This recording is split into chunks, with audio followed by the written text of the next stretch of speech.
All right, everybody, good afternoon and welcome to our first press conference of the 2025 Division II Women's Basketball Elite Eight Championship. I'm Sean Fagan. I'm your media coordinator for the week, so you'll be stuck listening to me for the next 5-6 days or so. We're joined by our first group of coaches, Cleve Wright from Gannon, Steve Gomez from Lubbock Christian, Amanda Davied? David. Just David from Pittsburg State, and Mike Williams from Grand Valley State. I'm going to get things going with a general statement from our coaches, and then we'll open it up to more specific questions from each of their respective medias. But, Coach, let's start with Coach Wright here on the left and move across. Just your opening statement, your story of how you made it to Pittsburg here for the Elite Eight.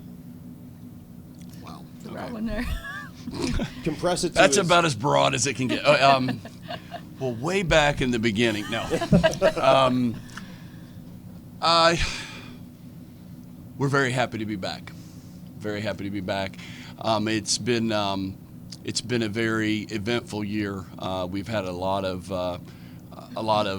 adversity, up and down changes, and just extremely excited about the way our players have responded to the challenges.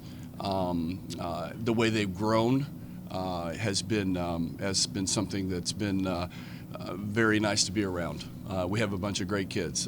They're just absolutely fabulous. They're better kids than they are players, and I'm just blessed to be able to coach them. I know we're excited to be here, and I'm going to leave it at that. That's about as broad. I'll give you a broad answer as well. Coach Gomez. Yeah, what a tremendous opportunity. Thanks to Pittsburgh for hosting. This is an exciting opportunity. We long year, every year there's ups and downs. We were able to start way back in late July, early August, got to go to Brazil for a trip, and so we've been playing together for a long time. It's a team that just they just want to extend it as long as possible. Obviously, so many good regions represented here. We're just thankful to survive because we survived a tough region. Now we got to come and play, our great team from a really tough region to start out. It's fun to be here. Our team is great to be around. Like Cleve said about his team, you just love your kids and you want to see them stay together as long as possible. You just don't want to see the team end. When you have a team that is loving and loves others and is enjoyed to be around, you just want to stretch it out as long as possible. So every year it's the same thing. At some point you're going to lose, but you hate to see the end of team. So we're just trying to extend that as long as possible. Coach David. Yes, I would echo these guys beside me, just that we're just excited to be here. We're grateful for the opportunity. That was the way we started our year, was really back in the summer, same thing. We get our kids together for some camps that we do, and that was the first opportunity that we had our full team together, was back in June. And so I would like to think that when they scrimmaged and those kind of things, they're talking to us about, hey, this new addition we have is really good. We really like this and that, and they just started jiving. And but my message to them was just that we need to be grateful for anything that we get opportunities to do throughout the year. We had a chance to go to Florida, to Florida during Christmas break, and some of those things. And so this is a group that I feel like has earned it in the way that they've faced some adversity throughout the year. We're probably, I don't know everybody's story, but we're a team that had to leave a player behind because of an injury. Macy Mays, and so that's pretty devastating for her and for our team. And so I think that they've just made the most of their opportunities when they've been given the chance. And it's a group that has a pretty strong veteran sense with some of our seniors, and so they learned a lot from years past, and it's been building. It's a journey that's, I think, been along the way for a few years. Like, it doesn't just happen just at the conference tournament, and then, for us it didn't anyway, where we just won the conference tournament and then won regional or anything like that. So I think it's just it's been a long journey, but it's been a great one. We talk a lot about being around great people, the people that are in our locker room, all 20 of us, support staff and administration, everybody that's around us. It's just been an amazing group to be around. So, and I think that's just the common theme about when you make it to this level. It's just all about who you're around and working hard and taking advantage of your opportunities, and that's what I think would be identifiable with our group. Coach Williams. Yeah, I'm kind of a junkie and with basketball, and I watch these teams play throughout the year, and man, we're in good company. These are 8 really good teams. Every region well represented. You can flip these numbers any way you want. and it's really it's going to be a great Elite Eight. From our team, we had a chance to go to Italy back in July, and that's when it kind of started. And I kept saying all along that we went to Italy, we had 10 practices, played a couple games out there, came back, had a break, and then we went to Montana to play 3 games, and obviously started practice a little bit early. And so I've always felt we've kind of had a jump start on a lot of the teams we're playing. We did play Union out in Montana, great game. And I thought we were kind of ahead of the curve with our group, and we had returned everybody from last year as well, which doesn't happen very often. So it helped us early, I think, to get to be playing at maybe a level above the teams we're playing against. And now I think it's kind of all leveled off, and and we had a chance to win the region, like they said, a good region. Played a really good Ashland team to come out of that. But you talk about your team, and I think this team, it's kind of their focus. Last year we lost in the regional final at home to Ferris. I made our team sit out there twofold to cheer, to acknowledge Ferris to win in the region, also to see what it felt like. And I don't think they wanted to see that again this year. And so we were fortunate to win the region. But this group is, they're a connected group. They're a focused group. They're a group that likes to have too much fun sometimes. I think I'm not always into the fun stuff, so they kind of bring that out of me. But I think they've been doing a great job taking things one game at a time. It's just one game at a time, one practice at a time, one day at a time. And like I said, we're fortunate to be here. Whatever happens, and let's enjoy it.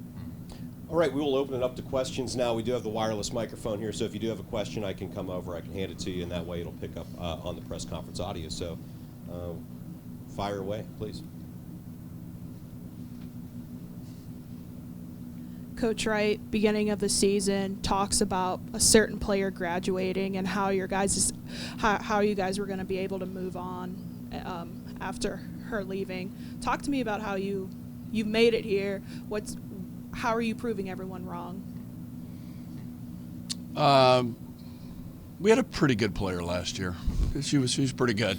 Sam Perosco, of course, we graduated her, and then we graduated our other post player that not very many people talk about. She was pretty darn good too. So we basically started with very low minutes. I mean, we had our inside game had to grow and mature.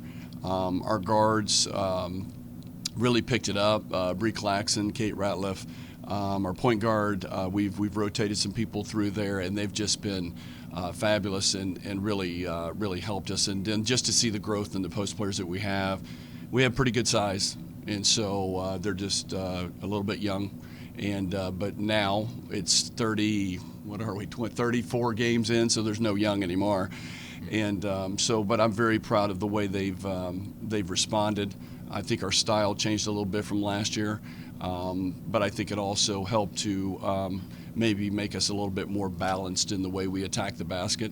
And then obviously defensively, you have to continue to learn, and I think our team has continued to learn throughout the year and get stronger, and that really just comes down to being on the same page.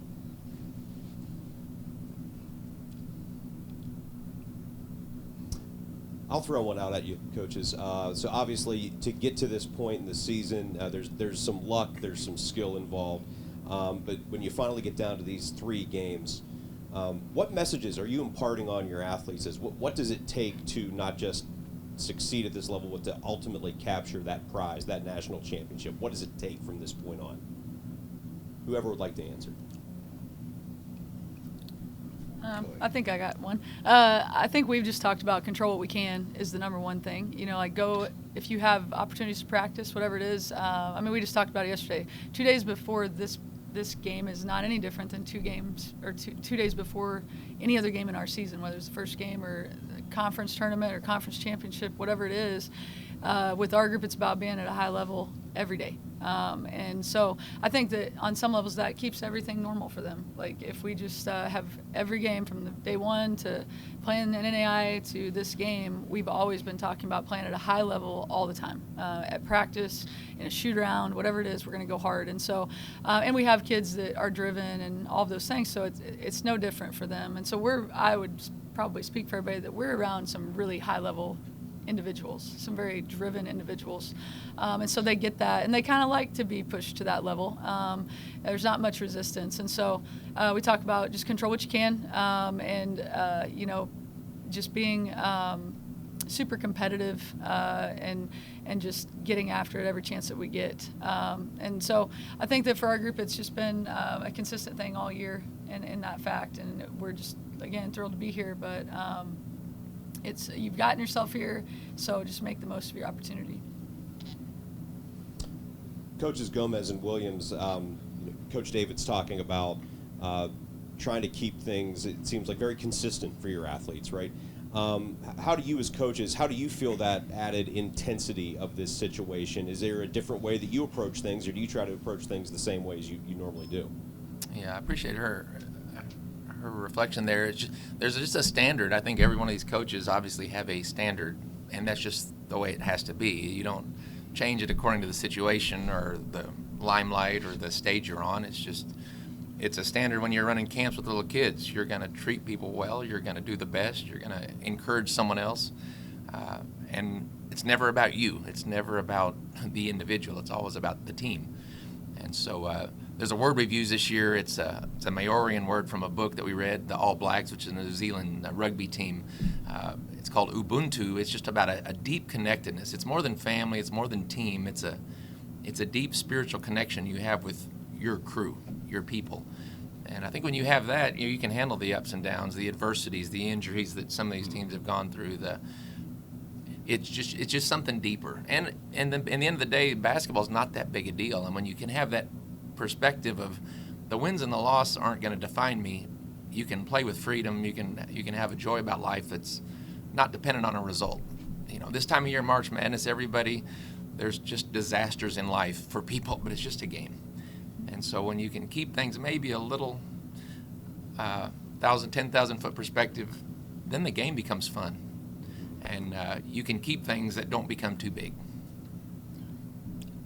Yeah, I think, you know, I thought we did a good job preparing ourselves for this tournament by playing the schedule we played. You know, we saw, you know, we had a chance to be pretty good this year, having everybody back and have a good year last year. We went out to Montana and played on Billings, home court, played Union, went down and played Drury at Champaign and at Quincy, played Ashland, you know, played Ohio State, you know, got taken to us a little bit. But I thought we put ourselves in a lot of good situations this year to prepare for this moment. So this wouldn't be that big a moment. It's still going to be. I get you. It's the Elite Eight. You know, your players going to feel it. But, and we also did, you know, we talked about three things to keep us consistent all year. And one of them's our players talk about playing for each other. You know, playing for each other, playing for your teammates. We talk about doing the little things on a daily basis, and we talk about learning from your mistakes. You know, when you make a mistake, when things, you know, we always tell your players, when you make a mistake, you just got better. And so, you know, that's kind of three things we've hung our hat on, and we'll probably continue to hang our hat on this week when we're down here. Any other questions for our coaches?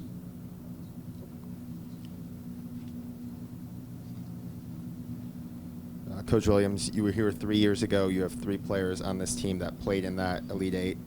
How do you kind of gain that experience from those 3 players, and how are they kind of impacting the younger players who didn't get that experience? Well, they're 3 players that aren't real vocal, but they become more vocal. And I think they've been a real good sounding board for these young players. One of them, obviously, her sister is a freshman, you know, who's going to be thrown in a big, you know, play some minutes and be in a big spot. And so I think having her there to talk to her on a daily basis is huge. I think it's been a real big, I think it's really taken the edge off her. But, you know, they know what it's like. They played in a lot of big games. They've got a great voice on our team, and all that stuff helps. You know, it all helps that you played it before, and you played in big games, and, you know, hopefully it helps you in this tournament. Coach Williams, you were recently named WBCA Division II Coach of the Year. What's it like to be honored with this award? Well, I got the call. It was a little, it was, yeah, I'm not a big awards guy at all. You know, our players know that. And we always talk about when you get the award, it's about your team.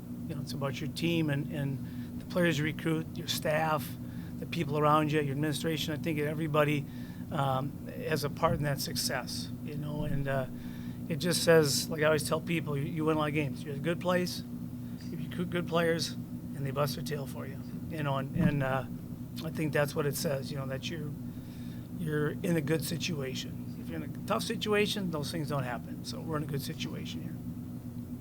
Steve, with your 3 prior national championships, you had 3 different formats of a tournament. One where it was the championship was at a different location than the Elite Eight.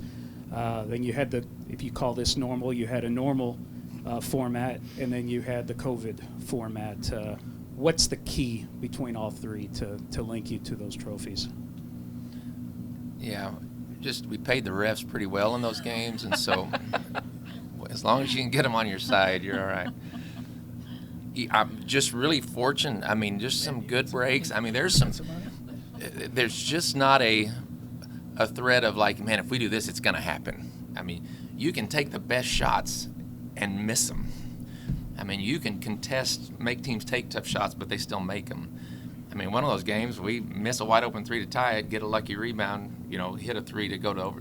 There's so many little things in a game. I mean, it's not always the best team that wins a national championship. It's the one that just had the fortune in a game. I mean, you can create some of that for yourself, but every one of those was different. I mean, strategically, all those teams were different. You know, we had different personnel, obviously, but just timing. Timing is everything in life. I mean, none of us would be here today if it wasn't just at the right time we had an opportunity that God blessed us with and we said yes to, or that someone else screwed up. And so timing, I guess I would say the common thread would be just the right timing. I can see all those games, one possession here or there made a difference.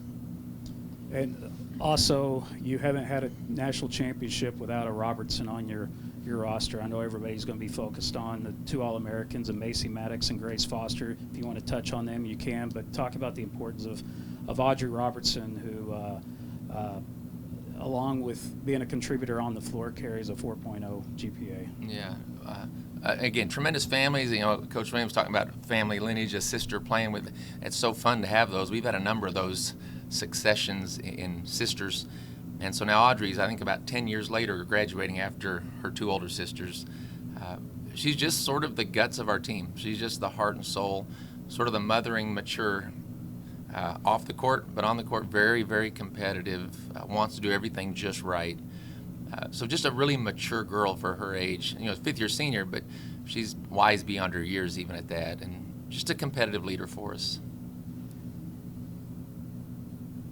Any other questions? Coaches, congratulations for making it this far. Welcome to Pittsburgh, and we're going to get to know you all pretty well here over the next couple days or so. So thank you very much for your time. Thank you very Thank you. much.